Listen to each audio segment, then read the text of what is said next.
Bismillahirrahmanirrahim. Assalamualaikum warahmatullahi wabarakatuh. Alhamdulillahi rabbil alamin, wa bihi nasta'inu ala umurid dunya waddin. Allahumma a'inna ala dzikrika wa syukrika wa husni ibadatik. Allahumma innaka afuwun karimun tuhibbul afwa fa'fu anna. Allahumma inna nas'aluka ridhaka wal jannah wa na'udzubika min sakhatika wan nar. Allahumma idfa' 'anna al bala' wal waba' wal fahsya'i wal munkar wal mihan wal fitan ma dhahara minha wa ma batan fi baladina hadza khassah Indonesia wa min buldanil muslimina amah amin ya rabbal alamin. Kita bersyukur kepada Allah atas limpahan karunia yang diberikan kepada kita semuanya, kepada makhluk yang ada di alam semesta ini, terkhusus bagaimana nikmat ini menjadikan kita lebih taat kepada Allah Subhanahu wa taala, sehingga alhamdulillah kita bisa berkumpul, sholat berjamaah, dan insyaallah menghidupkan majelis Rasulullah SAW, majelis ilmu,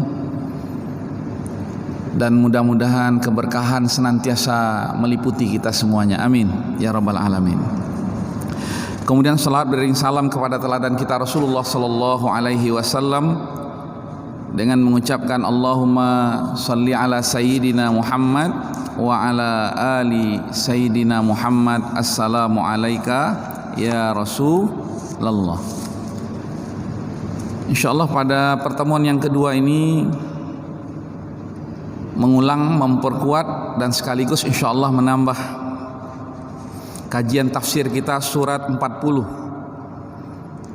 surat Ghafir atau surat Al-Mu'min. Kenapa dinamakan Ghafir? Karena pada ayat yang ketiga dalam surat ini Allah Subhanahu wa taala mengatakan Ghafir dzambi, bahwasanya Allah adalah Ghafir dzambi. Ghafir itu artinya apa? Memaafkan. Atau ghafir itu artinya apa? Ghafir itu artinya menghapus, melebur dosa-dosa. Ghafir dzambi. Dan ini menjadi bagian dari sifat Allah Subhanahu wa taala. Tadi imam kita Masya Allah juga mengingatkan kita dengan firman Allah Subhanahu wa taala, innallaha yaghfirudz dzunuba jami'an. Allah menghapus dosa-dosa siapapun ketika dia kembali ke jalan Allah Subhanahu wa taala. Karena itu kata-kata ghafir dikaitkan dengan waqabilit taubi. Allah Maha Pengampun, mengampuni dosa-dosa kita. Kemudian apa? Waqabilit taubi, menerima taubat kita, kembalinya kita kepada Allah Subhanahu wa taala. Masya Allah. Kemudian kenapa surat ini juga dinamakan Al-Mu'min? Dan penamaan surat ini adalah wahyu dari Allah Subhanahu wa taala, tauqifi. Tauqif itu artinya ini yang menamakan Allah, disampaikan oleh Rasulullah SAW. Jadi nama yang kedua dari surat ini adalah Al-Mu'min. Kenapa Al-Mu'min? Karena di dalam surat ini diceritakan kisah seseorang berasal dari keluarga Fir'aun. Kalau sudah Fir'aun itu kira-kira seperti apa itu? Dia berada di dalam lingkungan istana Fir'aun, tapi dia adalah orang yang beriman. Sehingga dari seluruh kisah-kisah Nabi Musa alaihissalam yang ada dalam Al-Quran, kisah orang yang beriman dari keluarga Fir'aun, pengikut Nabi Musa berada di lingkungan istananya Fir'aun ini menjadi daya tarik tersendiri. Dan insya Allah ya, kalau nggak sempat pagi hari ini, insya Allah pagi hari yang berikutnya ya, karena ini banyak hal-hal yang menarik dari cerita ini, sehingga kemudian Allah abadikan kisah orang yang beriman. Dan dia ini anak pamannya Fir'aun, dan istrinya ternyata beriman, Masya Allah. Dan dia melahirkan anak, anaknya beriman. Tadinya dia sembunyikan keimanannya, tapi begitu Nabi Musa diancam pembunuhan oleh Fir'aun, maka kemudian dia memberikan nasihat dengan penuh hikmah kepada orang-orang yang ada, kepada masyarakat. Ya, bagaimana kita akan membunuh? Ataqtuluna rajulan, bagaimana kita akan membunuh, menghilangkan nyawa seseorang? Rajulan ayyakula rabbi Allah. Ini bagaimana ini? Kita menghilangkan nyawa dan orang itu mengingatkan kita bahwasanya Tuhan kita adalah Allah Subhanahu wa taala. Maka ini diabadikan oleh Allah Subhanahu wa taala dalam Al-Qur'an dan dalam surat Al-Mu'min, sehingga surat ini juga dinamakan surat Al-Mu'min. Cuman dalam cetakan-cetakan yang baru ini nama surat Al-Mu'min ini tidak dicantumkan, tapi lebih dicantumkan nama suratnya Ghafir. Tapi kalau di Al-Qur'an yang lama ya, yang kita waktu kecil-kecil dulu itu suratnya Al-Mu'min. Bapak dan Ibu sekalian yang dirahmati oleh Allah Subhanahu wa taala, surat ini dari 7 surat berturut-turut, dan dia surat yang pertama dari 7 surat yang berturut-turut, dari surat 41, 42, 43, 44, 45, 46 yang diawali dengan Hamim. Masya Allah. Ibnu Mas'ud, Abdullah Ibnu Mas'ud, salah seorang sahabat Rasulullah SAW ya, yang masyhur karena beliau ini dekat sekali dengan Al-Quran. Beliau mengatakan alif lam Al-Hamim, atau yang diawali dengan Hamim itu adalah dibajul Quran atau lubabul Quran. Lubab artinya lubun, lubun itu adalah inti Al-Quran. Kenapa dikatakan inti di sini? Karena surat ini mengokohkan akar keyakinan, usulul akidah. Apa itu? Tentang mengesahkan Allah Subhanahu wa taala. Apa itu? Tentang turunnya Al-Quran. Dan ini termasuk dari 5 surat di dalam Al-Quran. Ya, Masya Allah. Ini 5 surat di dalam Al-Quran, ya, diulang-ulang di 5 tempat di dalam Al-Quran dengan kalimat tanzilul Quran. Yang artinya apa? Yang artinya adalah Allah menurunkan Al-Quran, kebenaran yang terbesar yang sering dilalaikan oleh umat manusia. Nah, jadi ini dia, Al-Quran itu ada di depan mata kita, di rumah kita, di masjid kita. Bahkan Al-Quran itu ada di dalam hati kita. Tapi kemudian kita sering melalaikan Al-Quran sebagai petunjuk hidup, sistem yang mengatur kehidupan kita. Sehingga pengulangan kalimat tanzilul Quran ini mengingatkan kita bahwasanya fenomenanya, realitanya Al-Quran ini adalah sering kita lalaikan. Dan mudah-mudahan insya Allah dengan mengkaji tafsir ini, mulai hari ini, mulai saat ini kita perkuat kembali ya imunitas diri kita dari Al-Quran, dan mudah-mudahan akhlak kita adalah Al-Quran. Amin ya rabbal alamin. Jadi menguatkan tentang turunnya Al-Quran. Begitu juga menguatkan tentang adanya kebangkitan, al-bi'tsah. Dan kita berharap nanti kita dibangkitkan oleh Allah di hari kiamat. Kalau kita sudah masuk ke kubur kita, diwafatkan oleh Allah seperti saudara-saudara kita, seperti orang tua kita, seperti orang-orang terdahulu dari kita. Nah, kita berharap nanti dibangkitkan di hari kiamat dalam barisan para nabi. Amin. Dalam barisan orang-orang yang diberi nikmat oleh Allah, dari barisan para nabi. Yang kedua, barisan orang-orang yang jujur, as-siddiqin. Yang ketiga, dalam barisan asy-syuhada, orang-orang yang syahid di jalan Allah Subhanahu wa taala. Dan yang keempat, dalam barisan orang-orang soleh was-salihin. Karenanya Rasulullah SAW mengajarkan kita sebuah doa agar dibangkitkan kelak dalam barisan orang-orang yang diberi kenikmatan oleh Allah, dengan doa Allahumma hsyurna, ya Allah bangkitkan kami kelak ma'alladzina an'amta alaihim, dalam barisan orang-orang yang kau beri nikmat kepada mereka, minan nabiyyina was-siddiqina wasyuhada'i was-salihin. Inilah 4 golongan orang ya yang mendapatkan nikmat dari Allah Subhanahu wa taala, dan kita berharap dibangkitkan dalam barisan mereka kelak di hari kiamat. Amin ya rabbal alamin. Hari kebangkitan itu pasti, niscaya, dan kita ini diajarkan oleh Rasulullah sallallahu alaihi wasallam untuk percaya akan adanya hari kebangkitan. Maka nanti dari cerita Fir'aun, ya, salah satunya adalah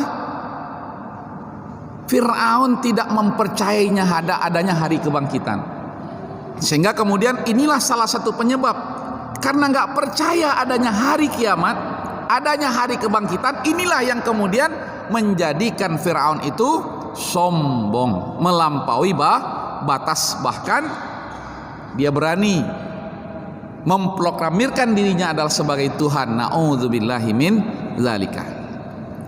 Kemudian yang juga penting di dalam surat ini, bagaimana Allah memperlihatkan 2 kekuatan yang saling berseberangan.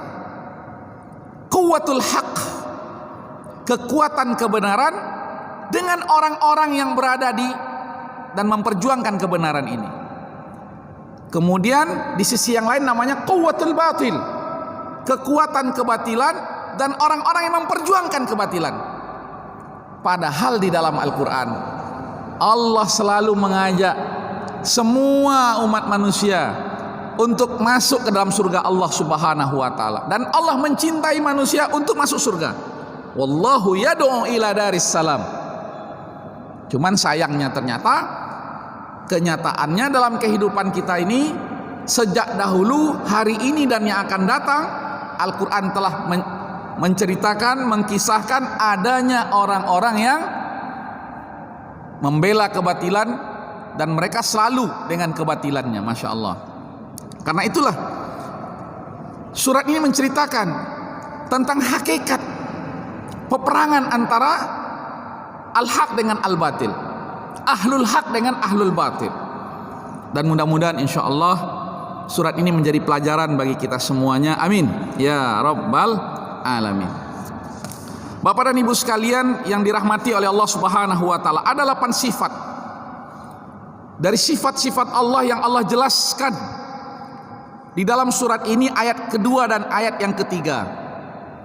Dan 8 sifat inilah yang menjadi barometer dari kisah-kisah yang akan Allah ceritakan pada ayat-ayat yang berikutnya. Yang pertama, Allah Subhanahu wa taala menjelaskan tentang Al-Aziz. Setelah Allah menjelaskan tentang Allah menurunkan Al-Quran, maka kemudian Allah mensifati dirinya dengan Al-Aziz. Ya, apa itu Al-Aziz? Al-Aziz yang terkait dengan izzah, kemuliaan, terkait dengan Al-Quwwah, kekuatan, dan kekuatan Allah, kemuliaan Allah mutlak di atas seluruh kekuatan dan kemuliaan. Kenapa Allah Subhanahu wa taala menyebut yang pertama sifatnya di sini Al-Aziz? Maka para mufassir menjelaskan karena cerita-cerita yang berikutnya termasuk dengan cerita Firaun, dengan orang yang beriman yang ada di lingkungan istana Firaun itu mengisyaratkan kepada kita tentang izahnya Allah Subhanahu wa taala, tentang kecilnya Firaun dengan kekuasaannya itu. Kalaulah dibandingkan dengan kekuatan yang ada di alam semesta, seluruhnya bertasbih kepada Allah Subhanahu wa taala, yusabbihu lillahi ma fis samawati wa ma fil ard. Semua yang ada di alam semesta ini bertasbih kepada Allah. Maka ketika seorang Firaun mengingkari Allah Subhanahu wa taala, seberapa seorang Firaun dari seluruh kekuatan yang selalu bertasbih kepada Allah Subhanahu wa taala, menandakan lemahnya Firaun dan kekuatan Fir'aun dibandingkan dengan kekuatan Allah yang ada di alam semesta. Maka Allah mengingatkan dengan sifatnya Al-Aziz.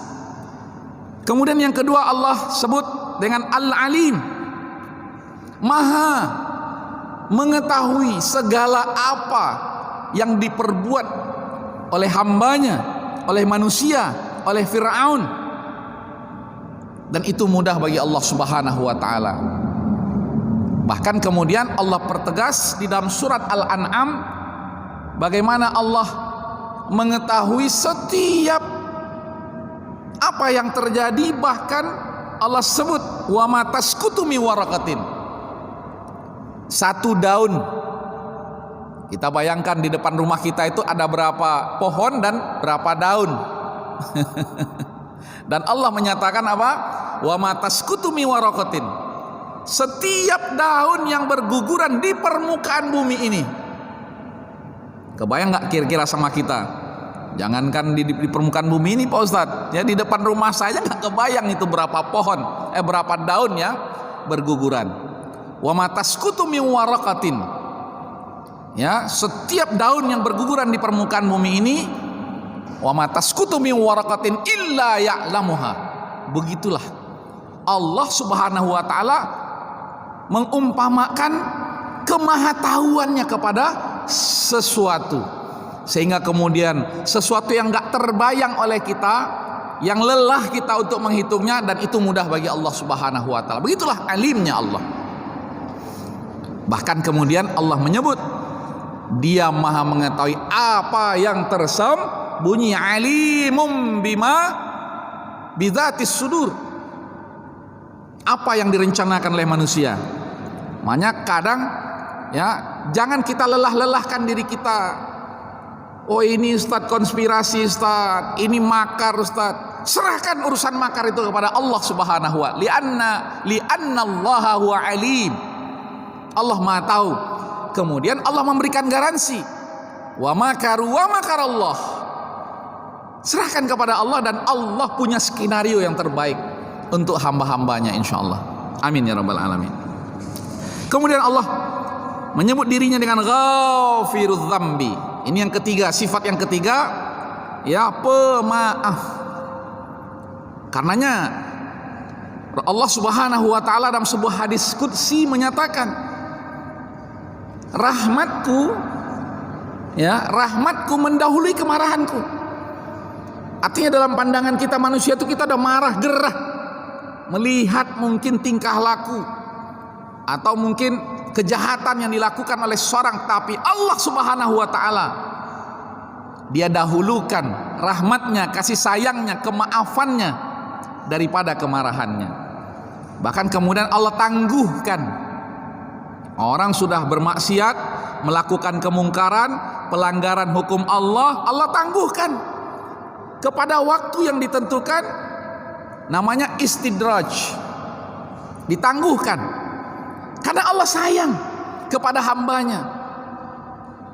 Nah, sampai batas waktu yang ditentukan hendak juga, maka kemudian Allah cabut ya Allah azab mereka, naudzubillah min dzalika, seperti yang terjadi pada umat-umat terdahulu dan diantaranya yang terjadi kepada Fir'aun dan bala tentaranya.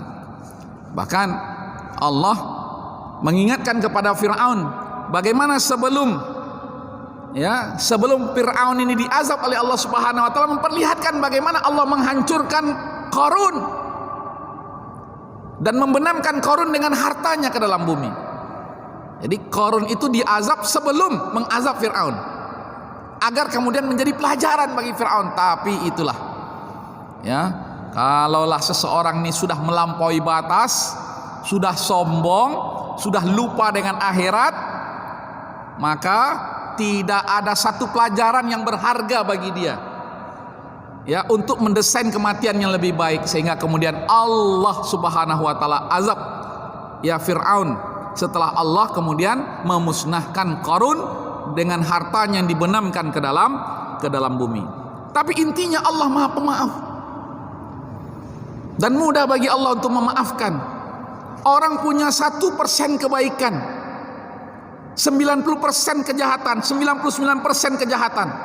Maka ketika seseorang betul-betul ingin kembali ke jalan Allah, ingin merubah yang 1% itu menjadi 90%, bahkan mungkin ingin merubah menjadi 100%. Dan itu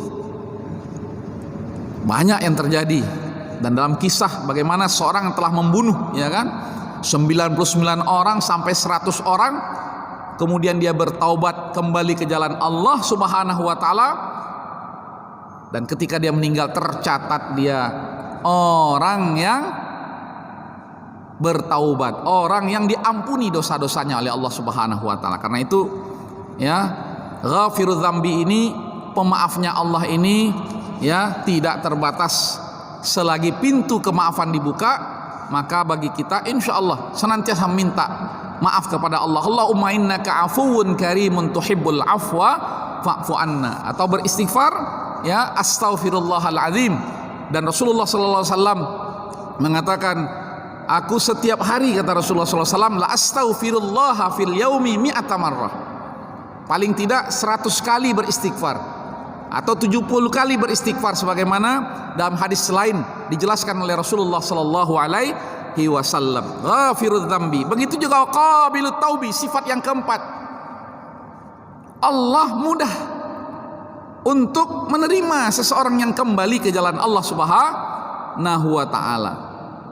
Bahkan sebesar apapun dosa yang dilakukan seseorang, maka Allah mengampuni dosa-dosa orang itu, asalkan orang itu betul-betul kembali ke jalan Allah. Maka syaratnya taubat itu, yang pertama menyesal atas maksiat dosa yang dia lakukan.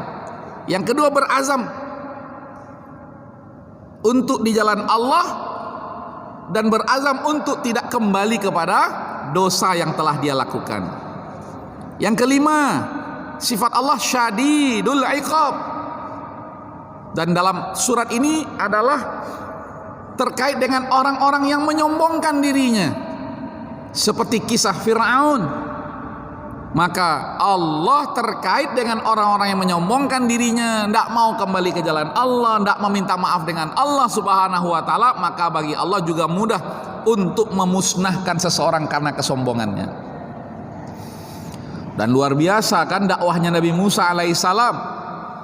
Kemudian bagaimana orang dalam lingkungan istana sendiri yang menasihati Fir'aun dan orang-orang yang bersamanya, menasihati untuk kembali ke jalan Allah Subhanahu wa taala. Tapi kemudian yang nampak setelah itu bukannya kembali ke jalan Allah, tapi kemudian menampakkan kesombongannya. Sehingga kemudian syadidul iqabnya Allah nampakkan. Mudah bagi Allah untuk memusnahkan seseorang. Na'udzubillahi min dzalika. Yudammirul mustakbirin, memusnahkan orang-orang yang sombong. Wa yu'aqibul mu'anidin, mengazab orang-orang yang membangkang di jalan Allah Subhanahu wa taala. Karena Fir'aun itu sudah sampai bahasanya apa? Bahasanya zaruni aqtul Musa wal yad'u rabbahu. Itu luar biasa memang. Apa dia katakan? Fir'aun mengatakan, biar aku langsung yang memusnahkan, yang menghilangkan nyawa Musa itu. Aku yang membunuhnya Nabi Musa itu. Dan kita lihat dia mengadu enggak kepada Tuhannya. Silakan dia mengadu kepada Tuhannya. Wal yad'u rabbahu. Ini istighfar. Belum ada terjadi sebelumnya. Dan mudah-mudahan tidak terjadi pada hari ini. Istighfar, pelecehan. Karena apa? Karena dia mengatakan, ya, dia mengatakan kita bunuh Musa itu, kita tengok Musa itu ditolong nggak oleh Tuhannya. Itu kan pelecehan namanya. Padahal dalam hati kecil Fir'aun itu dia sadar sepenuhnya apa yang dia nyatakan itu adalah pelecehan kepada Allah Subhanahu wa taala. Nah ini, ya, sehingga kemudian dia berani menantang Tuhannya Nabi Musa alaihi salam. Jadi tidak hanya Nabi Musa yang dia tantang, tapi Tuhannya Nabi Musa yang dia tantang. Kita lihat ditolong nggak Nabi Musa ini oleh Tuhan. Wal yad'u rabbahu. Kemudian dia bentuk opini yang menyesatkan. Apa opini yang dibentuk oleh Fir'aun, yang dibangun oleh Fir'aun? Frame, ya. Fir'aun mengatakan, inni akhafu ayyubaddila dinakum. Jadi, ya, kenapa Fir'aun ya ingin menghalalkan darah Nabi Musa itu? Ya, kemudian Nabi Musa itu disuruh mengadu kepada Tuhannya. Dia membangun opini di tengah halayak itu. Dia katakan apa? Aku khawatir kalau Nabi Musa ini masih ada di sini, dia ini yang merusak kehidupan beragama kalian. Masya Allah, fitnah yang luar biasa. Dan tidak hanya sampai di situ. Ini kalau orang sudah lupa dengan akhirat, sombong, kemudian tidak sampai di situ, Fir'aun mengatakan apa? Fir'aun mengatakan, au ayyuzhira fil ardil fasad. Orang kayak gini mengganggu stabilitas keamanan negeri ini. Wah, ini kalau sudah menyangkut masalah stabilitas, ya, merusak kerukunan beragama, stabilitas keamanan, itu yang disampaikan Fir'aun di hadapan khalayak, membangun opini yang menyesatkan, sehingga kemudian dia meminta izin. Nah, ini lucunya juga nih Fir'aun. Dia meminta izin kepada rakyatnya untuk membunuh Nabi Musa alaihi salam. Maka bagi Allah untuk memusnahkan orang seperti ini, penjahat seperti ini, mudah bagi Allah. Maka Allah sebut syadidul iqab. Maka nanti cerita tentang ba'sullah, bagaimana Allah menyiksa orang-orang yang durhaka kepada Allah Subhanahu wa taala, itu mudah bagi Allah. Tapi Allah lebih mendahulukan kasih sayangnya. Nah, yang keenam sifat Allah Dzit-Taul. Jadi Allah memberikan ancaman, tapi di sisi yang lain Allah katakan apa? Dzit-Taul. Apa itu Dzit-Taul? Yatafaddal bil in'am. Jadi bagi Allah itu mudah untuk melimpahkan rahmat, kasih sayang, karunia-Nya, rizkinya kepada siapa yang Dia kehendaki. Yatafaddal bil in'am. Lebih mendahulukan untuk memberikan nikmat. Nah, ini Dzit-Taul.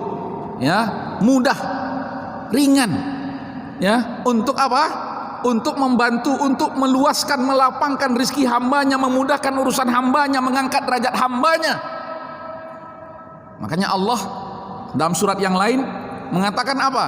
Kami telah memuliakan anak Adam ini, kami mudahkan urusan mereka, kami beri mereka fasilitas, dan kami angkat derajat mereka dari makhluk-makhluk lain ciptaan Allah Subhanahu wa taala. Walaqad karramna bani adama wa hamalnahum fil barri wal bahri wa razaqnahum minat thayyibat wa faddalnahum ala katsirin mimman khalaqna tafdila. Luar biasa. Jadi Masya Allah, ya, Al-Quran ini menjadi penyejuk bagi kita. Di samping memang Al-Quran memberikan ancaman, tetapi kemudian Allah lebih mendahulukan apa? Memberikan nikmat kepada hambanya. Tafaddal bil in'am. Bahkan bagaimana terkait dengan kuantitas nikmat itu, maka Allah mengatakan yudha'if liman yasha. Jadi Allah terkait dengan nikmat ini Allah lipat gandakan. Jadi kalau kita ini, mohon maaf ya, mempekerjakan orang misalnya, ya, sekian, nah nanti gajimu sekian. Kalau kamu seperti ini nanti bonusnya sekian. Ya, sekarang itu sudah dibuatkan bahkan angka-angkanya ketika kita akad. Tapi Allah Subhanahu wa taala mengatakan angka-angka iya, tapi lebih dari angka-angka itu mudah bagi Allah untuk memberikannya kepada hamba siapa yang Dia kehendaki. Yudha'ifu liman yasha. Kebaikan-kebaikan itu dilipat gandakan oleh Allah Subhanahu wa taala. Ya, kadang disebut angkanya, kadang enggak disebut angkanya. Seperti misalnya dalam surah Al-Baqarah terkait dengan orang yang berinfak di jalan Allah Subhanahu wa taala, matsalul ladzina yunfiquna amwalahum, perumpamaan orang-orang yang menginfakkan hartanya di jalan Allah, kamatsali habbatin, satu biji, ambatat sab'a sanabila, dari satu biji itu kemudian tumbuh 7 bulir. Kemudian masing-masing bulir 100 biji lagi, Masya Allah, 700 kali lipat. Tapi apa kata Allah setelah itu? Allah melipat gandakan, wallahu yudha'ifu liman yasha. Jadi kalau kita mau hitung-hitungan silahkan, tapi kalau kita tidak mau hitung-hitungan, maka sesungguhnya Allah melipat gandakan kebaikan itu. Nah, inilah yang dikatakan dengan zid tauli. Jadi mudah bagi Allah untuk melipat gandakan. Karena apa? Karena Dia yang memiliki langit dan bumi. Karena itulah kemudian Rasulullah sallallahu alaihi wasallam menjelaskan kepada kita, seseorang yang berpuasa 1 hari, seseorang yang melaksanakan sholat sebelum subuh, ya kan?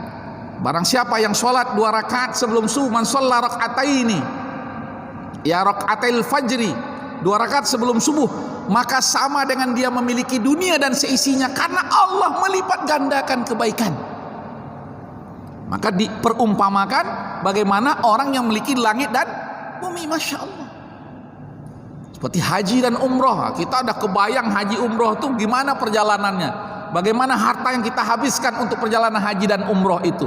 Begitulah ketika suatu kebaikan, apalagi ini ibadah yang ditetapkan oleh Allah Subhanahu wa taala untuk kita laksanakan, maka Allah mengumpamakannya bagaimana Allah melipat gandakan kebaikan itu, dan itu mudah bagi Allah Subhanahu wa taala.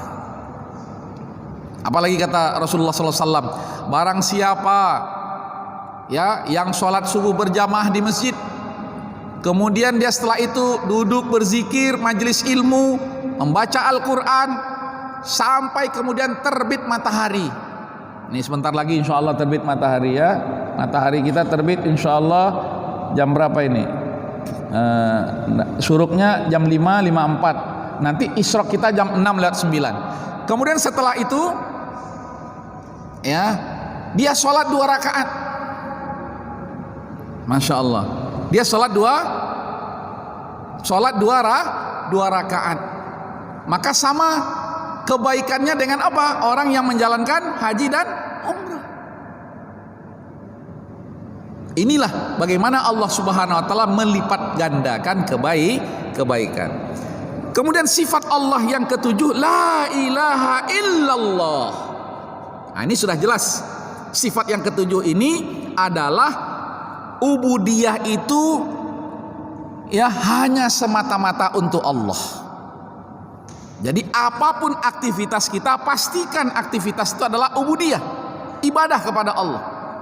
Ada ibadah yang mahdhah, ada ibadah ghairu mahdhah, ibadah yang sudah ditentukan aturan-aturannya. Tapi ada ibadah yang tidak ditentukan aturannya, yaitu apa? Setiap kebaikan yang kita lakukan, dari setiap aktivitas kita, kemudian kita niatkan untuk mendapatkan ridha Allah, maka itu disebut dengan ubudiyah. Berarti kita sudah menjalankan la ilaha illallah, lahul ubudiyah, dan hanya Allah yang pantas untuk kita beribadah kepadanya. Karenanya lah, untuk memperkuat janji kita dengan pencipta kita Allah Subhanahu wa taala, maka ketika kita sholat, di antaranya ketika kita sholat ini kita katakan apa? Qul inna sholati, sholatku ini, wa nusuki, dan ibadah-ibadahku yang lain, wa mahyaya, berarti seluruh aktivitas. Maka nggak ada istilah sekuler dalam Islam itu. Ini urusan ibadah, ini urusan agama, ini urusan dunia, nggak ada di dalam Islam. Karena yang diyakini di dalam Islam ini seluruh urusan kita adalah ibadah. Wa mahyaya wa mamati, bahkan kematian kita sekaligus lillahi rabbi. Itu dia katakan la ilaha illallah itu. Dan itu memang yang diperangi dari satu masa ke masa yang lain, dari masa nabi-nabi terdahulu sampai kepada Rasulullah SAW, dan sampai hari ini dan sampai hari kiamat kelak. Makanya ya surat-surat seperti ini menguatkan tentang la ilaha illallah. Maka orang-orang ashabul batil pasti alergi dengan la ilaha illallah itu. Karena masalahnya apa? Karena masalahnya seluruh aktivitas ini hanya untuk Allah. Kalau kita ingin seluruh aktivitas kita hanya untuk Allah, maka secara logika orang akan memastikan apa yang dia lakukan betul-betul sesuai dengan aturan Allah Subhanahu wa ta'ala. Dan aturan Allah itu adalah kebenaran, al-haq, kebenaran dari Allah Subhanahu wa ta'ala. Dan Allah telah menyampaikan kebenaran itu. Kebenaran itulah yang diperjuangkan. Dia dari Allah. Jadi aneh kalau ada yang mengatakan kebenaran itu relatif, kemudian mempelintir istilah kebenaran itu kan hanya milik Allah. Tapi Allah sudah menyatakan kebenaran itu di dalam kitab. Itulah yang kemudian menjadi landasan seseorang untuk beribadah kepada Allah Subhanahu wa ta'ala. Dijelaskan oleh Rasulullah sallallahu alaihi wasallam, jelas syariatnya. Maka ada namanya ahkamul Islam, ada hukum-hukum Islam. Ada arkanul Islam, ada yang pokok namanya rukun-rukun Islam. Kemudian ada a'malul Islam, itu dia karya nyata, amal. Dan seluruh aktivitas kita ingin menjadi amal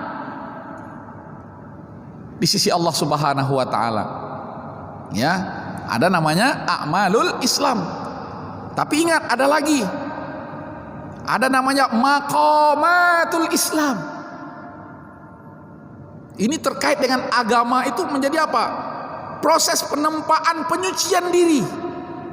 Maka tidak sekedar orang tahu hukum Allah dia kerjakan, bukan sekedar itu, tapi kemudian meninggikan derajatnya di sisi Allah Subhanahu wa ta'ala. Namanya maqamatul Islam. Karena itulah seorang hamba dia tidak hanya puas dengan apa yang telah diperintahkan oleh Allah yang wajib hukumnya. Berdosa kalau dia tinggalkan, itu batas minimal. Karena ada makom. Karena itu dia tambah dengan, kalau sholatnya sholat sunnat, kalau puasanya puasa sunnah, kalau terkait dengan hartanya ada infak sedekah setelah zakat, kalau hajinya ada umrohnya, wal umratu ilal umrati kafaratun, kata Rasulullah SAW, dari satu umroh ke umroh yang lain melebur dosa seseorang. Masya Allah. Dan banyak amal-amal yang lain yang bisa melebur dosa kita. Jadi Masya Allah, meninggikan makom seseorang. Jadi ada nama makomul Islam, ada amal, ada makom. Makanya dalam Al-Quran surah Al-Isra Allah katakan apa?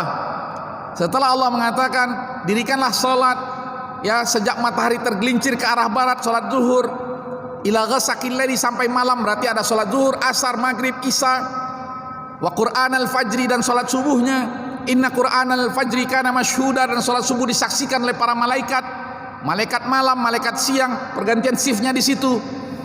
Kemudian wa minal laili, Allah menyebut, kalau tadi terkait dengan sholat 5 waktu yang fardu, dosa kalau ditinggalkan, kemudian Allah menyebut apa? Dan bagian dari waktu malammu, fatahajjat bihi, hai Muhammad,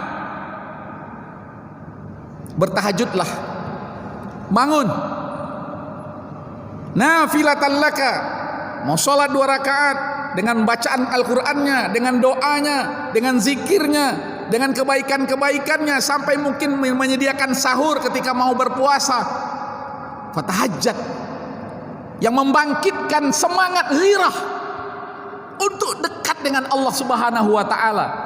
Dan ini nafilatan, sebagai sunnah, ibadah tambahan. Untuk apa yang sunnah ini? Asa ayyab'asaka rabbuka. Nah, ini dia terkait dengan makom tadi. Niscaya dengan engkau menambah amal-amalmu, tidak hanya yang wajib, yang fardu yang kamu lakukan, tapi kamu tambah dengan yang sunnah, yang tambahan tadi ini, niscaya Tuhanmu meninggikan makommu, derajatmu. Asa ayyab'asaka rabbuka maqamam mahmuda. Jadi itu ada maqamat. Nah, inilah yang disebut dengan riyadhah, ya, riyadhatun nafs. Jadi tidak sekedar kita katakan, oh ini tauhid, oh ini hukum Islam harus ditegakkan, tapi kita lupa akhlak kita dengan Allah Subhanahu wa taala. Bahkan kita juga lupa akhlak kita dengan manusia. Akhlak kita dengan Allah adalah kita ini apa? Selalu semangat beribadah, walaupun kemudian secara hukum ibadah itu sunnah. Karena dengan adanya sunnah ini kan keringanan. Tapi di satu sisi dia ini adalah apa? Motivasi. Membuat seseorang itu termotivasi. Apalagi sholat itu kan komunikasi kita dengan Allah. Maka kalau kita ingin berkomunikasi selalu dengan Allah, perbanyak sholat. Masya Allah. Maka Rasulullah mengatakan sholat ini tiangnya agama, yang mengokohkan, ya, kepribadian seseorang. Dia sholat itu karena apa? Dia selalu berhubungan dengan Allah Subhanahu wa taala. Maka di sini Allah mengatakan la ilaha illallah. Maka seluruh aktivitas kita adalah semata-mata ubudiyah kita, penghambaan kita kepada Allah. Ini sifat yang ke-7. Ya, karena itu ibadah kepada selain Allah itu ditolak, dan ini bisa melukai, bahkan membatalkan 2 kalimat syahadat kita. Na'udzubillahi min dzalik. Nanti ada waktu insyaallah kita juga berbicara tentang apa al-haddul fasil, batas antara iman dengan kufur. Ya, sehingga kemudian insyaallah kita berada di jalan Allah dan istiqomah mudah-mudahan jalan Allah Subhanahu wa taala. Amin. Kemudian yang ke-8 dari sifat Allah dalam ayat yang ketiga, ilaihil masir. Nah, ini juga yang tidak diyakini oleh Fir'aun, tidak diyakini oleh kaumnya Nuh, tidak diyakini oleh kaumnya Nabi Saleh yang membangkang kepada Nabi dan dakwah Nabi-Nabi mereka ini, ya, bahwasanya segala sesuatu itu berasal dari Allah dan kembali kepada Allah. Ilaihil masir. Maka Rasulullah mengajarkan kita doa zikir pagi dan zikir sore.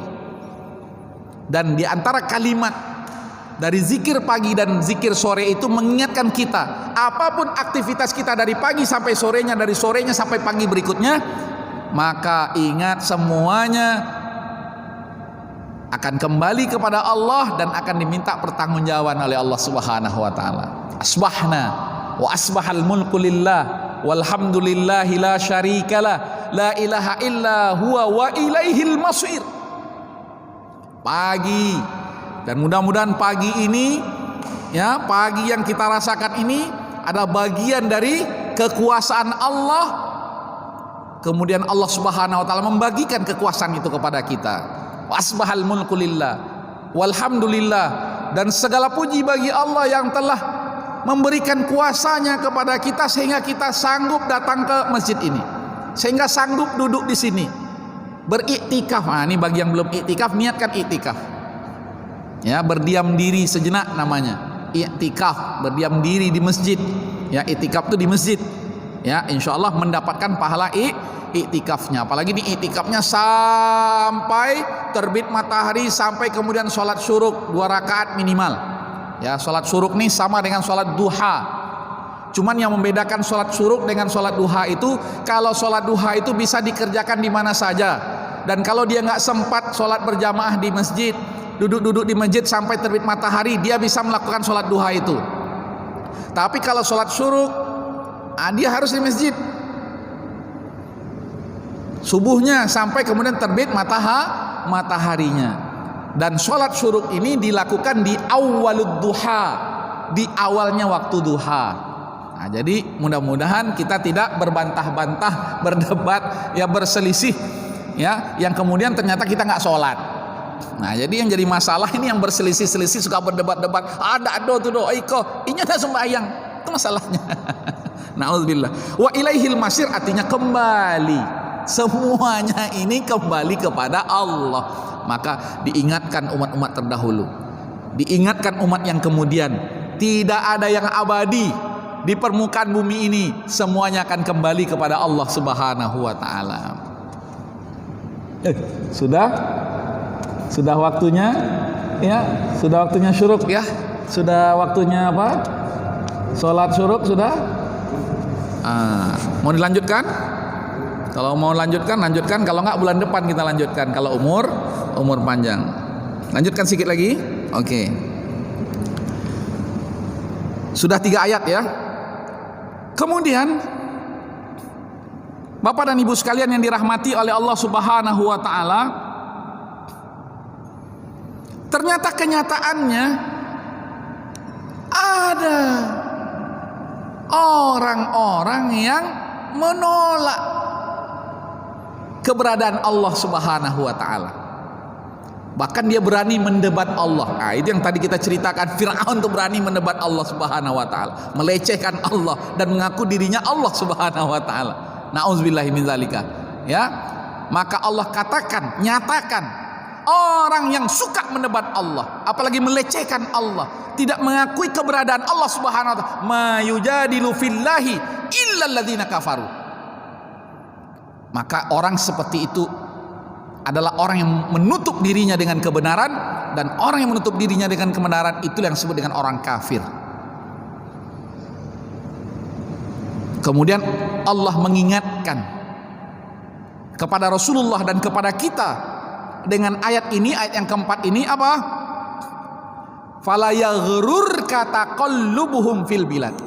Jadi apapun yang mereka lakukan, wah, dia membuat bangunan yang tinggi, ya, membangun macam-macam, meningkatkan ekonomi masyarakat, menstabilitaskan politik misalnya, maka jangan kamu GR dengan orang-orang yang seperti itu. Padahal mereka ini adalah orang-orang yang kafir, orang-orang yang menolak keberadaan Allah Subhanahu wa taala.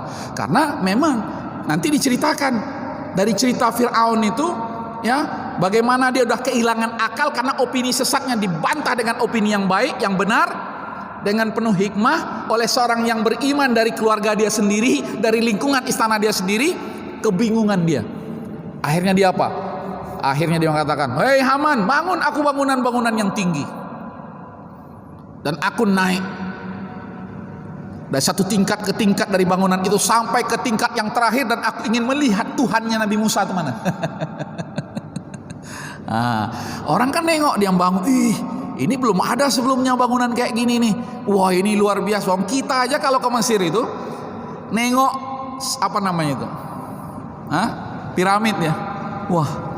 Dan itu disebut dengan salah satu keajaiban dunia, ya. Seperti Borobudur misalnya. Apa yang terdetik? Wah, luar biasa. Tapi kita ketika tahu, ya, ketika tahu ayat yang menceritakan tentang bagaimana Fir'aun memerintahkan menterinya, ya, yang ahli dalam membangun yang namanya Haman itu, dan jangan sampai kemegahan yang dibangun oleh seorang raja yang zalim ini membuat kita lupa dengan kekuasaan Allah Subhanahu wa taala. Karena dia ini Masya Allah, ya, menafikan keberadaan Allah. Bahkan tidak hanya menafikan keberadaan Allah, membunuh. Jadi saking geramnya dia dengan ajakan Nabi Musa alaihissalam, dibunuhnya anak-anak kecil. Dan tidak sampai di situ kebiadaban dia. Istri-istri orang beriman itu dibuatnya menjadi janda, dibunuh suami-suami mereka. Bayangkan, nantilah masuk kita ke cerita yang seperti itu. Dan itu berulang dari satu masa ke masa yang berikutnya, ya, dengan mempelintir-pelintir kebenaran, seolah-olah kebenaran itu milik mereka para penguasa itu, milik Fir'aun. Masya Allah. Mudah-mudahan insya Allah ini menjadi pelajaran, ya, bagi kita semuanya. Lebih kurangnya saya mohon dimaafkan. Wassalamualaikum warahmatullahi wabarakatuh.